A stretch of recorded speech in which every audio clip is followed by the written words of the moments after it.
네. 네. 모세의 출생에 대해서 배우도록 하겠습니다. 성경 먼저 읽겠습니다. 출애굽기 2장 1절에서 3절인데요. 레위 족속 중 한 사람이 가서 레위 여자에게 장가들었더니 그 여자가 잉태하여 아들을 낳아 그 준수함을 보고 그를 석 달을 숨겼더니 더 숨길 수 없이 되매 그를 위하여 갈대 상자를 가져다가 역청과 나무 진을 칠하고 아이를 거기 담아 하숫과 갈대 사이에 두었다라고 하고 있습니다. 여기 보시면 그 준수하다라는 표현이 있는데요. 이 준수하다라는 표현은 히브리어로 토브입니다. 이 히브리어 토브는 창조기사의 창세기 1장에 보시면 하나님이 어, 천지를 창조하시고 하실 때마다 하나님 보시기에 좋았더라고 할 때 했던 그 단어와 동일한 단어예요. 결국 이거는 모세는 출애굽 지도자로서 하나님 보시기에 적합한 인물이라는 것을 암시하는 단어예요. 근데 여기 보시면은 그 레위 여자에 의해서 이제 레위 여자에게 장가를 들었죠. 근데 그 레위 여자가 누구냐면 이제 모세의 어머니인 거죠. 이 모세의 어머니가 아들을 낳았는데 더 이상 숨길 수가 없으니까 그 아들을 이제 갈대 상자를 가져다가 나일 강가에 둔 거죠. 이 출애굽기에는 그 여인들의 역할에 대해서 많이 이야기를 하는데요. 어, 여인들의 역할들 중에 그 히브리 산파들이 있었고요. 그 다음에 이제 모세의 누나였던 미리암, 그리고 모세 지금 이 2장 1절에서 3절의 주인공인 그 모세의 어머니 요게벳, 그리고 이제 이 모세를 발견한 바로의 딸과 그 시녀들이 이제 등장을 하는데요. 이게 좀 아이러니예요. 그러니까 파라오는 뭐냐면 이스라엘 남자들을 학대하거나 죽이려고 했던 거죠. 그런데 하나님은 오히려 거꾸로 이스라엘 여인들을 통해서 이제 바라오를 이제 이기는 그런 어떤 아이러니한 사건을 보여주시는 거죠. 그래서 이러한 그 여성들은 모세라는 한 인물을 구한 것이 아니라 결국 모세를 통해서 출애굽한 이스라엘 민족 전체를 구한 것으로 우리가 볼 수 있습니다. 그리고 이 모세를 갈대 상자에 가져다가 넣었다고 그랬죠. 그리고 거기 갈대 상자에 역청을 칠했다고 되어 있습니다. 이 상자로 번역된 히브리어는요, 테바예요. 이 테바는 성경에 총 28번을 기록하고 있는데요. 이 테바는 헬라어로 이게 키보토스라고 번역을 하는데 이제 언약계로도 이제 번역을 합니다. 그래서 우리가 노아에 방주할 때 이 방주에 사용된 히브리어가 뭐냐면 바로 이 테바예요. 그러니까 이 모세는 제2의 노아라는 것을 또 암시해주는 사건입니다.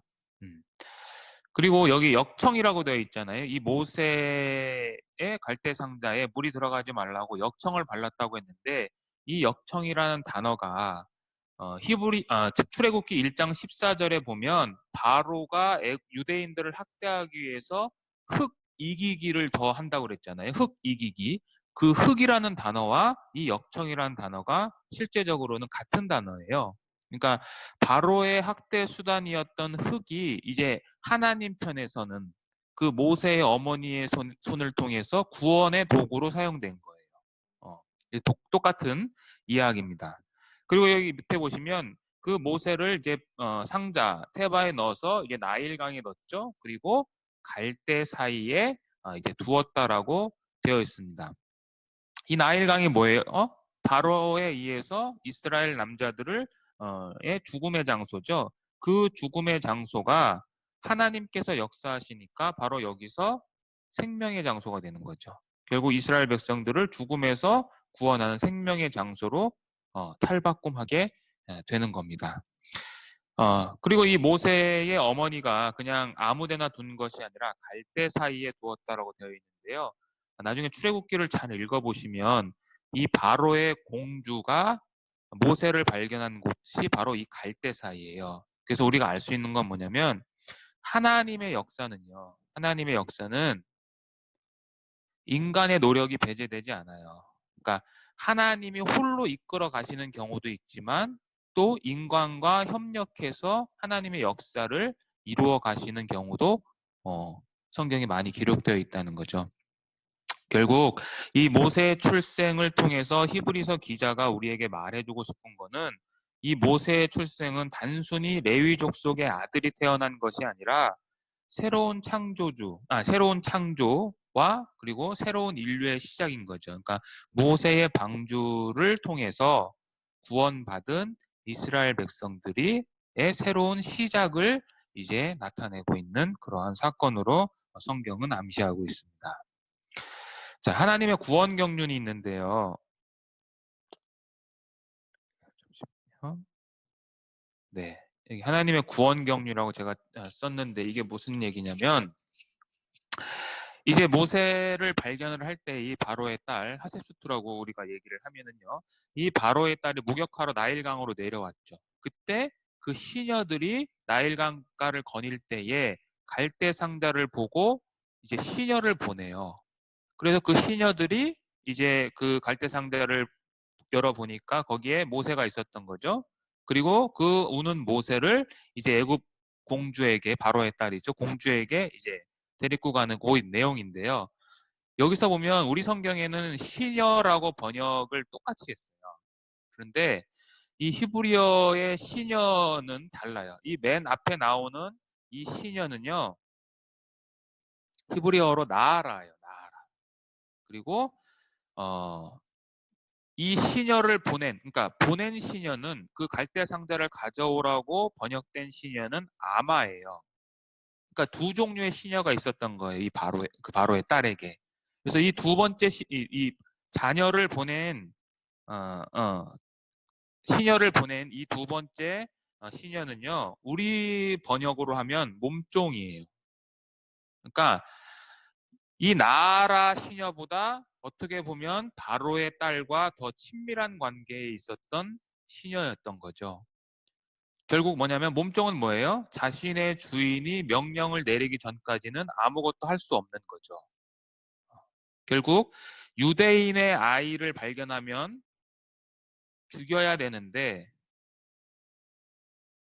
자신의 주인인 파라오의 딸이 명령을 내리기까지는 아무런 일이 할 수 없었던 거죠. 만약에 이 아마라는 번역으로 되어 있던 이 시녀가 아니라 이 나아라가 만약에 발견을 했다라면 혹시 바로의 명령을 시행했을 가능성이 있는 거죠. 그래서 이런 것도 보면 하나님께서 이스라엘 민족을 구원하기 위해서 아주 미묘한 부분까지 이렇게 이끌고 계시다라는 것을 우리가 살펴볼 수 있습니다. 자, 그래서 이제 모세가 애굽의 왕궁으로 들어가서 이제 40년을 살죠. 그리고 그 40년이 지날 즈음에 이제 애굽 땅에 나갔다가 이제 자기 형제들이 노동하는 것을 보고 애굽 사람이 또 자기 형제들을 치는 것을 보고 그 애굽 사람을 쳐서 죽이는 사건이 일어나는 거죠. 그래서 모세가 구원자로서의 역할을 이제 하려고 했던 거죠. 이스라엘의 구원자. 자기가 유대인, 애굽인이 아니라 자기는 히브리인의 혈통을 지닌 자라는 것을 모세가 알고 있었던 거죠. 그래서 여기 보시면 자기 백성이 고되게 노동하는 것을 보더니라고 되어 있는데요. 이 보더니라는 히브리어는 라하브입니다. 이 라하브는요. 그냥 단순히 보는 게 아니고요. 그냥 관심과 감정이 개입돼서 보는 거예요. 그러니까 영어로는 to see 그냥 보는 게 아니라 그냥 look이에요. to look at. 그러니까 뭔가 관심을 갖고 골똘하게 쳐다보는 거예요. 결국 이게 뭐예요? 애굽의 왕자로서 궁중에 살고 있었지만 자기 형제들이죠. 유대인들을 관심 있게 보는 모세를 우리가 알 수 있는 거죠. 그래서 이제 그 애굽 사람이 자기의 동족, 형제를 이제 치는 것을 봤다라고 돼 있어요. 여기 치다라는 이 단어는 히브리어로 낙한데요. 그냥 치다 이게 아니라 이 낙하라는 히브리어는요. 사람을 죽일 정도로 심하게 때리는 것을 의미해요. 그래서 애굽인이 지금 히브리 사람을 구타 치는 것은 그냥 평범한 것이 아니라 살인을 저지를 수 있을 정도의 과도한 폭력이었던 거죠. 그래서 모세 역시 똑같이 그를 친 거죠. 똑같은 단어입니다. 이 치다와 쳐는 똑같은 단어예요. 그래서 모세의 행동은 결코 과도한 보복이 아니었어요. 그리고 여기 옆에 보시면 좌우를 살펴 사람이 없음을 보고라는 이 히브리어는요.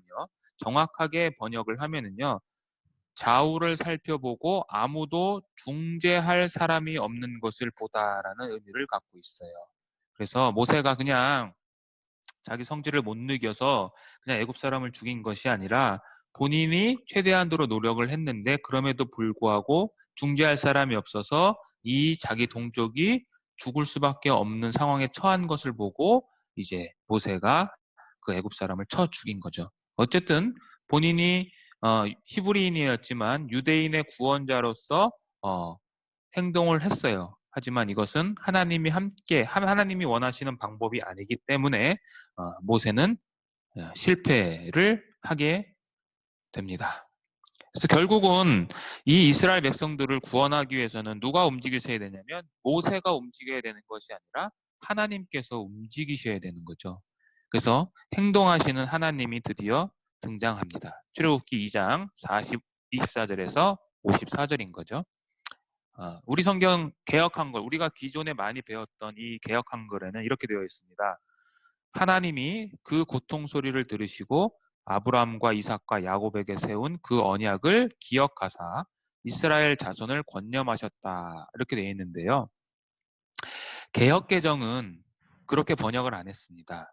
읽어보면 하나님이 그들의 고통 소리를 들으시고 하나님이 아브라함과 이삭과 야곱에게 세운 그의 언약을 기억하시고 하나님이 이스라엘 자손을 돌보셨고 하나님이 그들을 기억하셨더라 라고 되어 있어요. 다른 게 뭐예요? 주어가 지금 개역 개정에서는 계속 반복하죠. 네 번이. 이 개역 개정이 히브리어를 직역한 겁니다. 원문과 가까워요. 그러니까 이 네 문장의 주어죠. 네, 이 네 문장의 주어가 누구로 돼 있어요? 하나님. 그래서 제가 제목을 행동하시는 하나님이라고 하신 거예요. 그래서 보통 히브리어 문장은요. 주어가 동일할 경우에는 주어를 한 번만 표기해요. 그런데 이렇게 주어를 각 문장마다 주어를 반복했다는 것은요. 이거 굉장히 강조하는 거예요. 강조. 뭘 강조해요? 하나님이 진짜로 움직이신다라는 것을 강조하는 거예요. 그래서 하나님이 이렇게 움직이신 이유가 뭐예요? 여기 보시면 그의 언약을 기억하셨다. 어떤 언약이요? 이스라엘 족장들에게 했던 그 언약을 기억하신 거예요. 그러니까 400년 전에 아브라함과 이삭과 야곱에게 하셨던 그 언약을 기억하셔서 하나님이 지금 행동하시는 거죠. 출애굽기 3장 7절에도 보면 하나님께서 이스라엘 백성들을 뭐라고 그러냐면 내 백성이라고 그래요. 하나님이. 네. 왜 내 백성이에요? 아브라함과 이삭과 야곱과 맺은 그 언약 때문에 이스라엘 백성들을 내 백성이라고 그렇게 이야기합니다. 그래서 이 출애굽기 2장 24절 25절은 하나님이 들으셨고 하나님이 기억하셨고 하나님이 보셨고 이거 돌보셨다는 것은 보셨다는 거예요. 보셨고 하나님이 아셨다라고 되어 있는 거예요. 이게 직역하면 더 기억하셨다보다는 아셨다가 더 맞습니다. 그렇게 하나님이 행동을 하신 거죠. 자, 그래서 이제 모세를 이제 하나님이 부르시는 거죠. 모세는 애굽 사람을 죽이고 이제 바로에게 죽을까봐 이제 미디안 땅으로 도망쳤잖아요. 거기서 40년을 산 거죠. 그래서 모세의 생애는 여러분들 잘 아시겠지만 초기 40년, 애굽의 왕자로서의 초기 40년, 그 다음에 중기 40년, 미디안 땅에서 양치기, 자기 장인의 양을 치는 양치는 자의 모습, 그리고 후기 40년이죠. 하나님의 대리인으로서 애굽에서 이스라엘 백성들을 이끌고 나오는 그러한 모습으로 이렇게 3단계로 나누어지는데 모세가 이제 소명을 받는 내용이 출애굽기 3장에 나옵니다. 성경에 보면 모세가 그의 장인 미디안 제사장 이드로의 양떼를 쳤어요. 그리고 그럴 때 이제 어느 날 호렙산에 이른 거죠. 호렙산에 이르렀을 때 모세 앞에 떨기나무가 있었는데 그 떨기나무에 불이 붙었는데 그 떨기나무가 사라지지 않는 거예요. 그래서 모세가 이제 가까이 가는 거죠. 그 가까이 갔을 때 이제 하나님이 그 떨기나무 가운데에서 이제 모세를 부르시는 거죠. 모세야, 모세야 하시고 그래서 모세에게 가까이 오지 말라고 명령하시고 신을 벗으라라고 이제 명령을 하시는 이제 모세의 소명에 대한 이야기입니다. 자, 이드로의 양떼를 쳤어요. 여기 보시면 치다라는 이 단어는요, 그냥 한 번 친 게 아니라 반복해서 친 거예요. 그러니까 자기 양도 아니고 장인의 양이에요. 자기 재산이 아무것도 없어요. 그러니까 애굽의 모든 것을 가졌던 이 왕자가 미디안 땅에 와서는 아무것도 없는 거예요. 그런 양떼를 40년 동안 그냥 친 거죠. 자, 여기 떨기나무가 있었는데 불이 붙었는데 사그라지지 않아요. 이 떨기나무가 무엇을 상징하느냐? 학자들은 두 가지로 이야기합니다. 첫째는 바로의 박해에도 불구하고 사라지지 않는 이스라엘을 상징한다라는 해석이 있어요. 이건 이스라엘 상징. 또 하나는 뭐냐면 이 떨기나무가 히브리어로 그냥 한글로 쓰겠습니다. 스네라고 해요. 이 스네는 하나님의 산인 신의 산과 발음이 비슷하죠. 그래서 이 떨기나무는 신의 산과 연결시켜서 해석한 이 두 가지 방법이 있습니다. 불은요, 이것은 무엇을 상징하냐면 이거는 하나님을 상징하고 하나님의 임재를 상징하는 거죠. 그래서 우리가 시편에 보면 하나님은 소멸하는 불이시다라는 표현이 있죠. 소멸하는 불. 네. 하나님은 위험한 거룩성을 갖고 계신 분이시죠. 자, 신을 벗으라는 건 뭐예요? 신을 벗으라는 것은 고대 근동에서는요, 신을 신고는 성스러운 장소에 들어갈 수가 없어요. 성소에 들어갈 수가 없어요. 결국 지금 하나님이 임재하신 곳이 뭐예요? 거룩한 장소죠.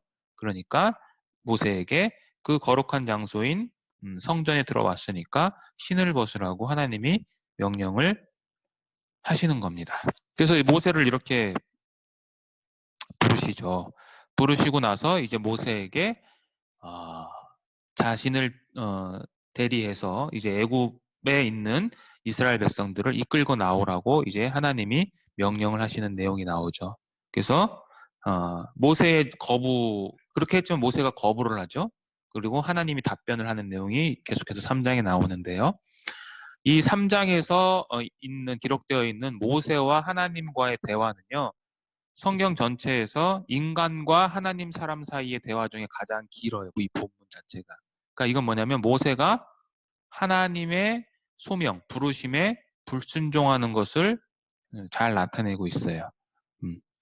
좀 세밀하게 따지면 총 8번을 불순종하는데 저는 그냥 크게 5개로 이렇게 봤습니다. 첫 번째 거부입니다. 모세가 여쭤봅니다. 하나님한테. 하나님, 내가 누구이기에 바로에게 가고 이스라엘 자손을 애굽에서 인도합니까? 라고 물어보는 거죠. 그러니까 자기는 지금 애굽의 왕자가 아니라 지금 40년 동안 이드로의 양을 치고 있는 아무것도 능력이 없는 자라는 것을 이야기하는 거예요. 내가 누구입니까? 라고 물어보는 거죠. 그런데 하나님의 답변이에요. 하나님은 뭐라고 그래요? 네가 누구다라고 얘기를 안 하시고 하나님은 그냥 내가 반드시 너와 함께 있으리라라고 얘기를 하는 거죠. 이 말씀은 뭐예요? 지금 모세는 자신이 누구인가, 자신의 정체성에 대해서 물어보는데 하나님은 네가 중요한 게 아니다라는 거죠. 네가 중요한 게 아니라 중요한 건 뭐예요? 하나님이 지금 동행한다. 내가 함께 한다라는 거죠. 동행. 네, 내가 동행한다라는 거죠. 하나님의 동행 약속인 거예요. 그러니까 여러분들도 마찬가지. 저나 여러분들이나 우리가 누구인가라는 것보다 더 중요한 게 뭐냐면 우리가 누구로부터 보내심을 받았는가라는 것이 더 중요한 거죠. 결국 하나님이 함께 하신다라고 하나님이 얘기를 하신 거예요. 모세에게. 자, 두 번째 거부입니다. 자, 그러자 모세가 다시 하나님한테 질문합니다. 그들이 내게 묻기를 그의 이름이 무엇이라 하느냐? 내가 무엇이라고 그들에게 말하이까? 이게 무슨 말이냐면 첫 번째 질문은 모세의 자기 정체성에 대한 질문이에요. 근데 이 두 번째는 하나님이 누구냐라는 거예요. 이게 400년 동안 이스라엘 백성들은 애굽 땅에 살면서 하나님이 누구신지를 모를 수 있잖아요. 당연히 모르겠죠.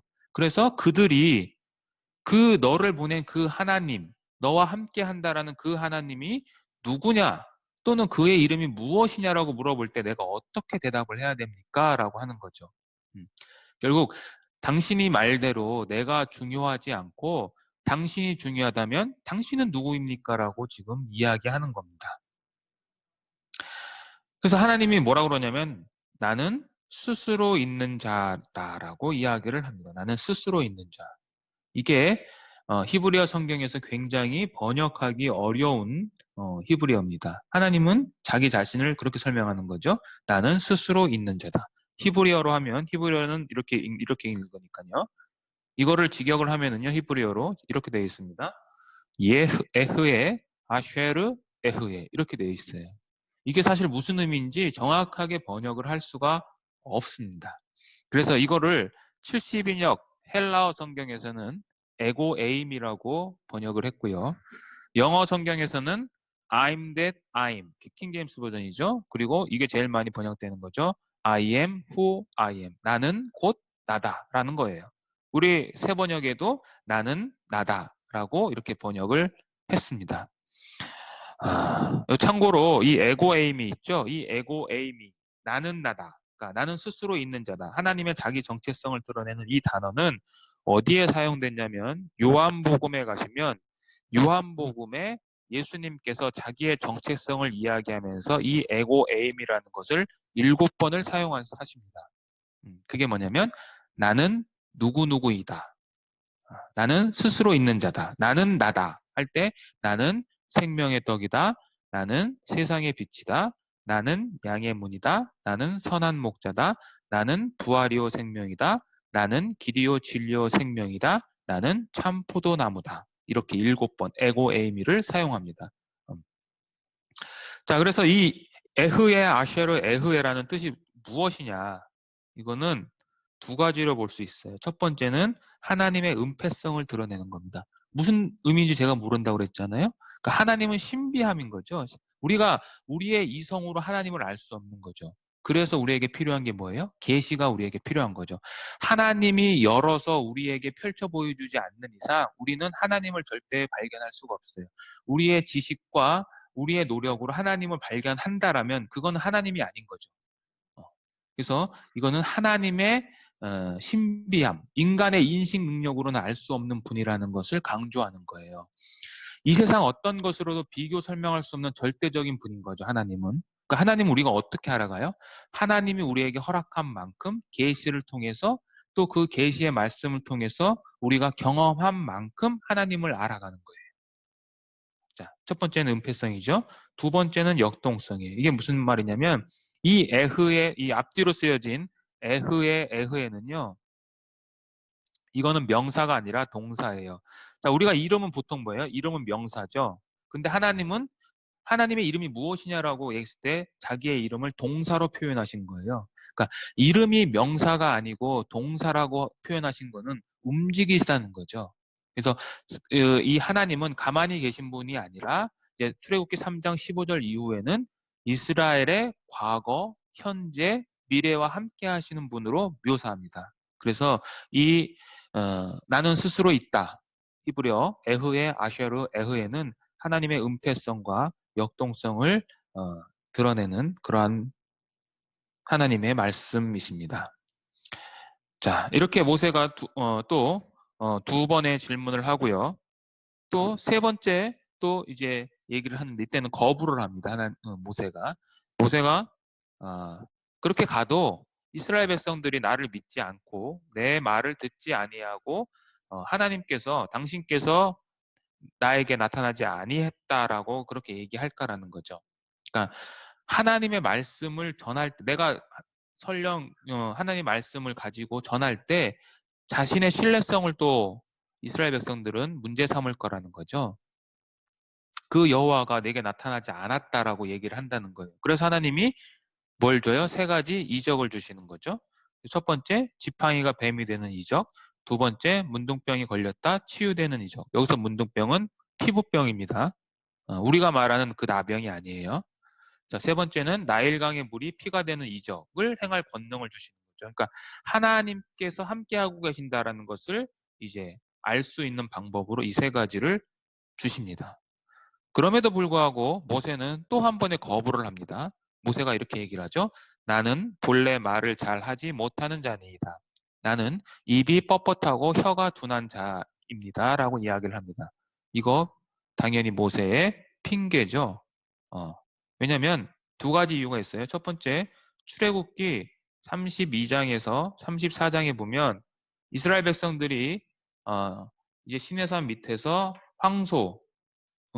소를 숭배하고 있을 때 하나님이 그들을 모두 죽이려고 하셨잖아요. 그때 모세가 이스라엘 백성들을 위해서 하나님과 쟁변을 하죠. 쟁변? 하나님께 중보 기도를 합니다. 그때의 그 성경을 읽어보면 굉장히 이 하나님의 그 미묘한 부분을 이제 모세가 잘 이야기해서 이스라엘 백성들이 살 수 있는 방법을 이야기합니다. 결국 말을 잘 못하지는 않아요.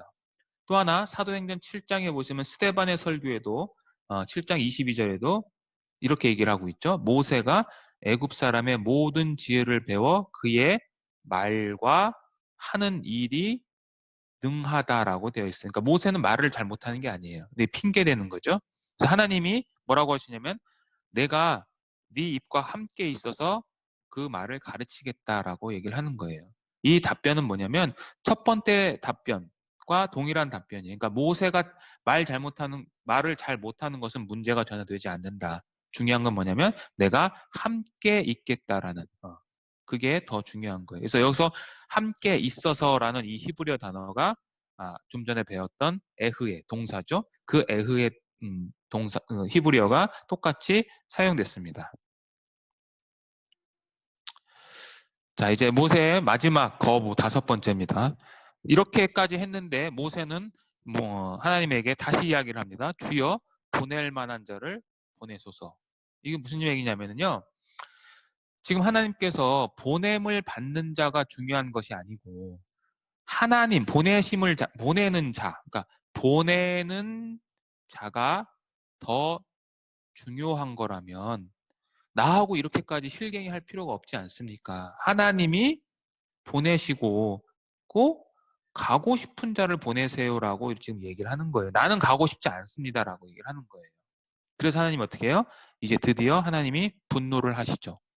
그렇지만 분노를 하지만 끝까지 하나님은 자비를 베푸시는 거죠. 그래서 자비를 아론을 대변자로 허락하시고 또 두 번째 모세 너뿐만 아니라 아론의 입에 내가 함께 있겠다. 여기서도 에흐에라는 단어가 똑같이 사용됐습니다. 그래서 내가 함께 있어 너희들을 가르칠 것이다. 그리고 지팡이로 이적을 행하라고 말씀을 하시는 거죠. 그래서 나중에 모세가 이제 순종해서 애굽으로 떠날 때에 이 지팡이가 하나님의 지팡이로 이제 번역을 하게 되는 거죠. 그냥 모세의 양치는 지팡이가 하나님 말씀에 순종을 하니까 하나님의 지팡이로 이제 바뀌게 된 겁니다. 자, 그래서 이제 모세가 이스라엘 백성들을 구원하고자 이제 애굽으로 가죠. 그래서 이제 아론과 함께 파라오를 만나죠. 그래서 애굽에 있는 이스라엘 백성들을 낳아줘라. 우리가 광야길로 가서 하나님을 예배해야 된다라고 했을 때 파라오는 그것을 당연히 거절하겠죠. 그래서 그 거절을 하니까 이제 하나님께서 10가지 재앙을 통해서 이스라엘 백성들을 애굽에서 이끌어 내시죠. 그 10가지 재앙에 대해서 우리가 간단히 살펴보겠습니다. 자, 10가지 재앙은 첫 번째, 나일강이 피가 되는 재앙입니다. 두 번째는 개구리 재앙이고요. 세 번째는 이재앙, 네 번째 파리, 악질, 독종, 우박, 메뚜기, 흑암재앙 이렇게 9개의 재앙이고요. 마지막 장자의 죽음이죠. 6월절 날 이게 10가지 재앙인데요. 이 10가지 재앙이 패턴이 있습니다. 그냥 있는 게 아니라 여기 보시면 제가 이렇게 표시를 했는데요. 첫 번째 재앙과 두 번째 재앙과 세 번째 재앙은 아론이 행합니다. 그리고 일곱째 재앙과 여덟째 재앙과 아홉 번째 재앙은 모세가 행합니다. 그리고 이 앞부분에 있는 각 재앙의 첫 번째 단계인 피재앙, 파리재앙, 우박재앙은 모세가 하나님께서 예고의 때와 장소를 알려줍니다. 예고는 언제 하냐면 파라오에게 아침에 가서 그리고 강가에서 그 예고를 해줍니다. 그리고 이 두 번째 있는 요 두 번째 이제 두 개죠. 첫 번째, 네 번째, 일곱 번째, 그리고 두 번째, 다섯 번째, 여덟 번째 재앙은 패턴이 똑같습니다. 재앙을 예고하고요. 하나님께서 이렇게 지시합니다. 바로에게 가라. 그리고 바로에게 전할 말도 똑같습니다. 내 백성을 보내라. 이것은 뭐냐면 이 10가지 재앙이 그냥 아무렇게나 된 것이 아니라 하나님께서 계획하신 어떠한 패턴을 가지고 지금 움직이고 있다는 거예요. 자, 이거를 또 이렇게 펼쳐보면은요. 첫 번째 피재앙입니다. 그리고 두 번째, 세 번째, 네 번째, 다섯 번째 재앙, 그리고 여섯, 일곱, 여덟, 아홉 번째 재앙, 그리고 마지막 열 번째 재앙은 자, 강에서 시작했죠. 나일강이 피로됐어요. 그리고 개구리, 이 파리, 악질은 이제 강에서 땅으로 올라옵니다. 땅에서 일어난 재앙들이에요. 그리고 독종, 우박, 메뚜기, 흑암은 이제 땅에서 점점 올라가서 하늘에서 일어난 재앙이고 마지막 열 번째 재앙은 하늘과 땅에서 동시에 일어나는 거죠. 결국 이게 뭐예요? 아래서부터 점점 이제 하나님의 심판이 확대된다는 것을 보여주는 겁니다. 그래서 이 10가지 재앙은 또 그 당시 애굽인들이 섬겼던 신들, 다신교였죠. 그 신들을 심판하는 것을 우리가 볼 수 있습니다. 제가 이렇게 도표를 만들었는데요. 이 첫 번째 재앙은요. 나일강을 수호하는 염소의 신 크놈, 또 나일강을 수호하는 황소의 신 하피, 이렇게 해서 이 신들을 하나님께서 이기시는 그런 것들도 암시해요. 그래서 나중에 제가 이 자료를 보내드릴 테니까 한번 쭉 읽어보시고요. 개구리, 이, 파리, 악질, 독종, 우박, 메뚜기, 흑암 전부 다 애굽을 관리하던, 애굽을 보호하는 신들입니다. 그리고 마지막 이 열 번째 재앙, 장자의 죽음인데요. 태양신, 여기 지금 아홉 번째 재앙이 태양신 라거든요. 이 태양신 라보다 더 큰 신이 뭐냐면 호루스예요. 호루스. 근데 이 호루스가 누구냐면 살아있는 파라오, 그러니까 바로죠. 성경의 번역에는 파라오가 호루스예요. 그리고 이 파라오가 죽으면 이 여기 있는 오시리스가 된다고 하는 거예요. 그러니까 이 장자의 죽음은 애굽의 최고의 신을 심판하는 그 내용을 담고 있습니다. 자, 그럼 이 10가지 재앙의 목적이 뭡니까? 10가지 재앙의 목적은요. 이거는 신들의 전쟁이에요. 그러니까 여호와께서 일으키시는 거룩한 전쟁, 성전이에요. 그래서 여호와와 이방 신관의 대결인데 그 대행자가 누구냐면 여호와는 모세를 대행을 통해서 이방 신은 바로를 통해서 지금 신들의 전쟁이 일어나고 있는 겁니다. 그래서 출애굽기에 보면 이 신들의 전쟁이라는 것을 암시하는 단어들이 많이 나와요.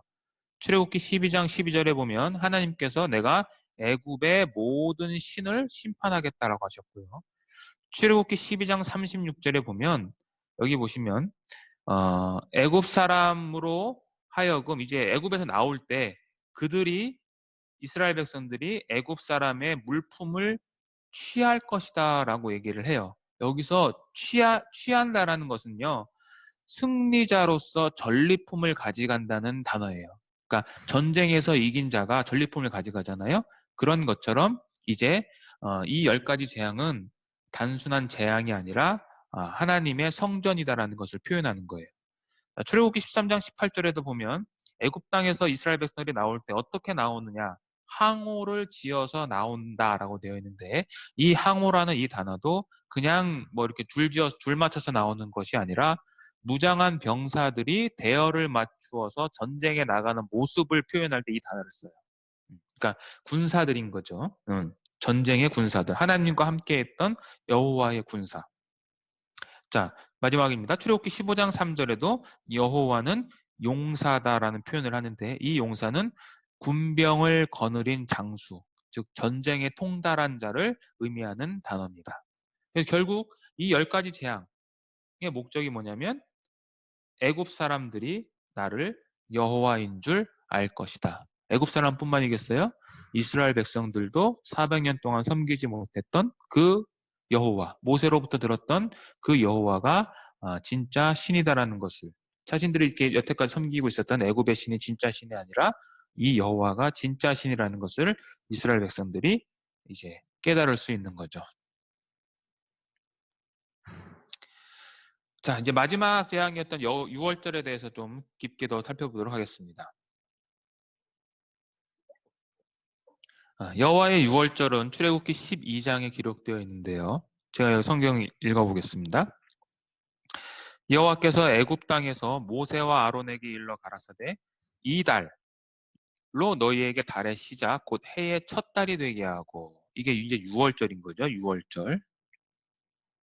그리고 너희는 이 날을 기념하여 여호와의 절기를 삼아서 영원히 지켜라 라고 되어 있습니다.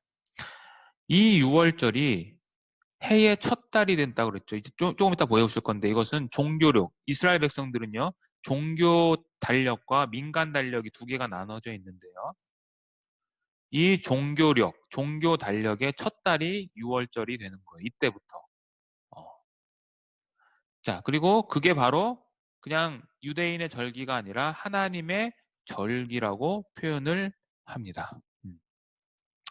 그리고 그거를 여호와의 절기를 지킨다라는 이 지킬지라는 것이 이 출애굽기 12장에 보면 정확하게 7번이 등장합니다. 완전수죠. 그래서 그만큼 중요한 절기인 거예요. 그래서 레위기 23장에 가시면 이제 여호와의 절기에 대해서 더 구체적으로 나오는데요. 7절기가 있습니다. 레위기 23장에는 첫 번째 6월절이죠.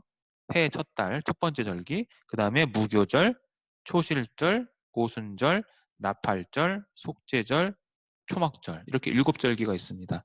이거 외에도 기록되어진 않지만 여기 레위기 23장에 없지만 일주일에 한 번씩 돌아오는 절기가 있죠. 일주일에 한 번씩.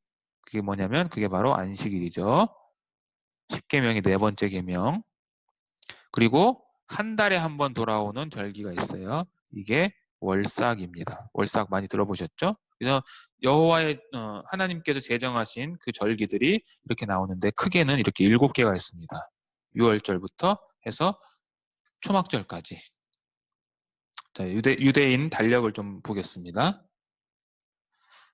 자, 이게 유대 달력인데요. 여기 노란색으로 이렇게 표시되어 있는 게 요게 종교력이에요. 종교력. 그리고 요 파란색으로 되어 있는 요게 민간력이에요. 유대인 민간 달력. 그리고 요 밑에 작게 이렇게 되어 있는 게 요게 우리 달력입니다. 그레고리력이죠. 우리가 보는 달력이에요. 그러니까 여기 보시면 니산월은 종교력으로 첫째 달이지만 민간력으로는 7번째 달이고, 우리로 얘기하면 이제 3, 4월이에요. 우리 지금 3월 말일이니까 저희가 넷째 주니까 이제 유대인들은 이제 니산월 이름이야. 니산월은 아비벌이라고도 하는데 아비벌은 히브리어고요. 니산월은 바벨론어예요. 바벨론 그 포로 갔을 때 그때 사용했던 그 단어입니다. 니산. 그래서 이때부터 시작해가지고 이게 유대인의 달력인데요. 하나씩 좀 살펴보겠습니다. 아비벌이죠. 6월절 14일 날 이제 6월절이 있는 거예요. 니산월 14일 날 6월절이. 네.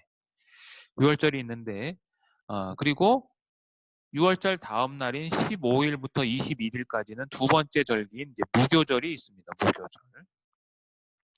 그리고 16일 초실절 날 이제 초실절이 있습니다. 이 초실절은 어떻게 계산하냐면 이 6월절이 잘 보이시려나 모르겠는데 이 6월절이 있고요. 6월절이 지나고 6월절은 뭐 우리식으로 하면 월요일부터 뭐 월, 화, 수, 목, 금, 토, 일 이렇게 아무 때나 올 수 있는 거잖아요. 달력에 따라서 그 6월절에 있는 그 주 첫 번째 안식일을 지난 그 다음 날이 초실절이에요. 그래서 이 니산월에는 7절기 중에 총 요 3개의 절기가 있어요. 유월절, 무교절, 초실절이 이렇게 되어 있습니다. 그래서 이 유월절 또 특히 보시면 6월절날 이제 그 이스라엘 백성들이 양을 잡아서 먹지 않았습니까? 지금도 이렇게 하고 있는데요. 여기 보시면 6월절 양을 선택하는 데가 언제냐면 나흘 전이에요. 10일 날. 그러니까 니산월 10일 날 죽일 양을 선택을 해요. 그런데 예수님이 우리의 6월절 양으로 오셨잖아요. 유대 종교가들이 예수님을 죽이기로 결의한 날이 언제냐면 바로 그러니까 니산월 10일에 유대인 종교가들이 예수님을 죽이기로 결의해요. 그러니까 이게 정확하게 맞는 거죠. 6월절 행사와 나흘 전에 준비하는 거죠. 그게 마태복음 21장, 마가복음 11장, 누가복음 19장에 읽어보면 그 날짜, 요일 따져보면 정확해요. 자, 그리고 6월절 양을 이제 6월절 날 이제 잡게 되는데요. 언제 잡냐면 이 출애굽기에 보면 해질 때에 잡으라고 그래요. 해질 때에 그 어린 양을 잡아라라고 되어 있는데요. 이 해질 때라는 이 단어, 히브리어 단어는요. 정확하게 표현하면 두 저녁들 사이에라는 의미예요. 이거를 시간으로 얘기하면 오후 3시부터 6시 사이에 그 양을 잡아라라고 이야기를 합니다. 그래서 그때 이제 양을 잡는데 예수님도 마찬가지로 오전 9시에 십자가에 못 박혀서 오후 3시에 돌아가시거든요. 3시에 십자가에서 이제 죽음을 맞이하세요. 그러면 두 저녁들 사이가 시작되는 때잖아요. 그래서 하나님이 어떻게 하셨어요? 저녁을 상징하는 흑암을 만들어 주셨죠. 그러니까 3시부터 6시 사이에 사실은 6월절 양이신 예수님이 돌아가셔야 되는데 유대인 종교가들이 일찍 새벽부터 예수님을 십자가에 그 사내들인 공회에 소환시켜서 오전 9시에 십자가에 못 박게 되니까 하나님께서 그 6월절의 어린 양과 동일하게 하시기 위해서 흑암, 온 땅에 어둠이 임하게 하신 거예요. 자, 어쨌든 그리고 나서 이제 초실절이 있는데요. 초실절은 첫 열매를 가지고 제사장에게 보이러 가는 날이에요. 첫 열매를 가지고. 이제 추수한 걸 가지고 이제 제사장에게 가는 날인데 예수님이 요한복음 20장에 보면 부활하시고 난 다음에 이제 그 마리아가 예수님을 만지려고 했을 때 요한복음 20장 17절에 나를 만지지 말라라고 그래요. 왜냐하면 내가 지금 아버지께 하나님께 올라가지 못했다라고 하는 거죠. 이 말이 무슨냐면 제사장에게 보낸다는 거예요. 제사장은 하나님을 상징하는 거죠. 그러니까 부활하시고 첫 번째 열매이신 예수께서 고린도전서 15장 20절에 나오죠. 그리스도께서 죽은 자들 가운데에서 다시 살아나사 잠자는 자들의 첫 열매가 예수님이니까 그 예수 그리스도께서 첫 열매를 누구에게 먼저 보여드리셔야 되냐면 아버지께 먼저 보여드려야 되는 거죠. 그래서 만지지 못하게 한 거죠. 자, 어쨌든 이렇게 해서 니산월이 있고요. 그리고 나서 이제 그 3월인 시반월이라고 하는 때에 이제 2개의 절기가 있습니다. 오순절과 칠칠절이 있어요. 50일째 되는 날이죠. 초실절로부터 50일째 되는 날. 이게 오순절이죠. 오순절은 모세가 10계명을 받은 날이고 사도행전에는 성령이 임한 날입니다. 자, 그리고 이제 티슈려를 월인데 여기 7월에 또 3개의 절기가 있습니다. 나팔절, 그다음에 숙제일, 장막절이 이렇게 있습니다. 그래서 7월 1일이 새해예요. 새해. 네. 민간력으로는 새해인 거죠. 그 새해에 나팔절 불고 그다음에 7월 10일 날 대속제일. 그다음에 15일 날 장막절. 이렇게 해서 7개 절기가 있습니다. 나중에 이 절기할 때 이 절기들이 이스라엘 민족의 역사와 아주 매칭이 되면서 더 정확하게 우리가 배우는 시간이 있을 것 같아서 절기는 여기까지 얘기를 하고요. 이 7개의 절기 중에서도 3대 절기가 있어요. 3대 절기. 7개 중에서도 중요한 3대 절기는 첫 번째 유월절, 두 번째 오순절, 세 번째 초막절, 장막절이라고 하는 초막절이 있습니다. 네. 그래서 1월달, 그 다음에 이거는 3월달, 이거는 7월달 종교라고 그래요. 이때는 이스라엘 백성들은 전부 다 어떻게 해야 돼요? 성전으로 올라가야 되는 겁니다. 예. 절기는 여기까지 하고요. 6월절에 대해서 한 가지 좀 살펴보겠습니다. 6월절과 히브리어 알파벳인데요. 아시겠지만 하나님께서 그 어린 양을 잡아서 이스라엘 백성들에게 문 임방과 좌우 설주에 이렇게 바르면 그 밤에 하나님의 사자, 죽음의 사자가 애굽을 칠 때에 그 피를 볼 때에 내가 넘어간다라고 얘기를 하죠. 그래서 이렇게 피를 칠하죠. 우슬초에다가 찍어서. 그런데 이 모습이, 이 형상이 히브리어의 8번째 알파벳인 헤트와 모양이 비슷합니다. 근데 이 헤트, 8번째 문자인 헤트는 히브리어는 그 단어 하나하나마다 자음 하나하나마다 의미가 있는데요. 이 8번째 헤트는 울타리 또는 벽이라는 의미를 갖고 있습니다. 그리고 숫자 값이 8이에요. 게마트리아라고 하는 그 단어마다 숫자를 갖고 있는데 이 헤트는 8을 갖고 있어요.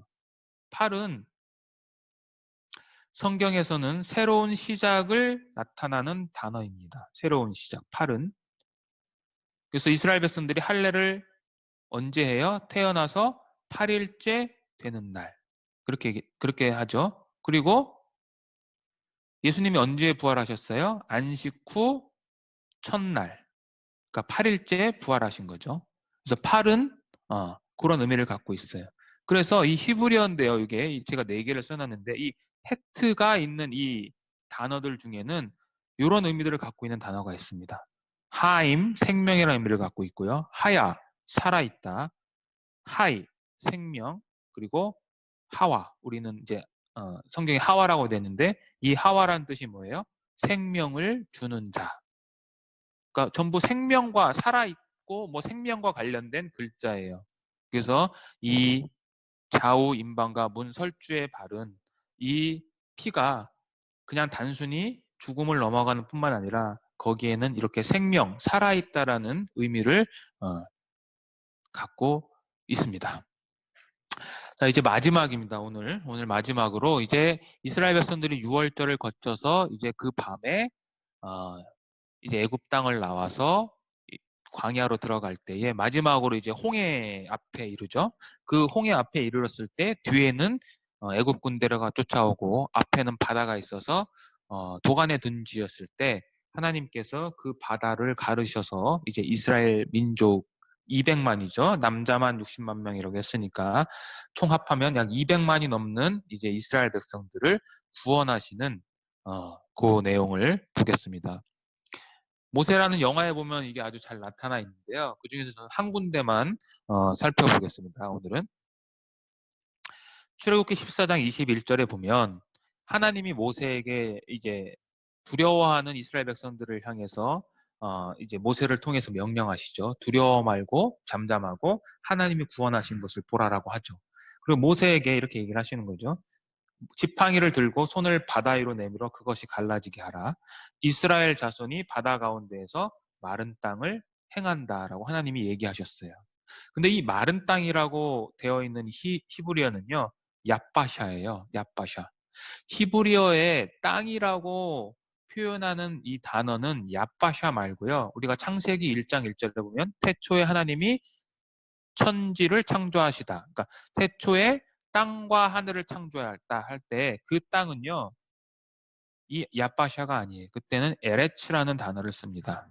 이 얏바샤는요, 수분이 없는 마른 땅을 이야기할 때 이 얏바샤를 사용을 하는데요. 이 얏바샤가 동일하게 사용된 성경이 어디에 있냐면 창세기 1장 9절에 있어요. 창조죠. 하나님이 이르시되 천하의 물이 한 곳으로 모이고 묻이 드러나라 하시니 그대로 되니라. 바다에서 밑에 있던 땅이 묻이 이제 드러난 거죠. 드러나니까 어떻게 됐어요? 여기에 씨 맺는 채소가 이제 열리게 되는 거죠. 열매와 채소들이. 이 묻이라고 번역한 이 단어가 히브리어는 얏바샤입니다. 또 하나는 창세기 8장 14절 노아가 이제 홍수가 비가 그치고 이제 노아가 땅으로 나와야 되는데 그때에 번역한 이 땅도 바로 이 얏바샤예요. 그러니까 노아의 홍수 후에 물이 거치고 땅이 마른 다음에 어떻게 됐어요? 그 땅에서 다시 새로운 삶이 시작한 거죠. 자, 바다에서 땅이 나왔습니다. 바다에 묻혀있던, 바다 밑에 있던 땅이 드러나서 새로운 시작을 했어요. 또 홍수로 인해서 전부 물속에 있었던 그 땅이 드러나면서 또 새로운 시작이 됐어요. 출애굽 백성들도 마찬가지죠. 바다 밑을 바다 가운데에서 마른 땅으로 지금 나오는 거예요. 그러니까 이거는 뭐냐면 여기 빨갛게 되어 있는데 노예들이었죠. 노예들을 하나님의 백성으로 지금 재창조하신 사건인 거예요. 그래서 재창조된 세 가지 신분이 뭐예요? 세 가지 신분. 첫째, 출애굽기의 표현에 의하면 소유된 백성. 두 번째, 제사장, 나라. 세 번째, 거룩한 백성. 새 창조를 통해서 신분이 이렇게 바뀌었죠. 어떤 신분에서? 애굽의 노예에서 이렇게 변경됐어요. 자, 우리도 마찬가지죠. 죄인이었던 자가 그리스도의 피로 말미암아 새로운 피조물이 된 거죠. 자, 그래서 오늘은 이 홍해 사건까지 이렇게 하고요. 다음 시간에는 이제 홍해 이후에 광야에서부터 해서 출애굽기 40장인 성막의 완성까지 살펴보는 시간을 갖도록 하겠습니다. 네, 수고하셨습니다. 예, 이제 음소거 제거했고 다시 이제 기록 중지하겠습니다.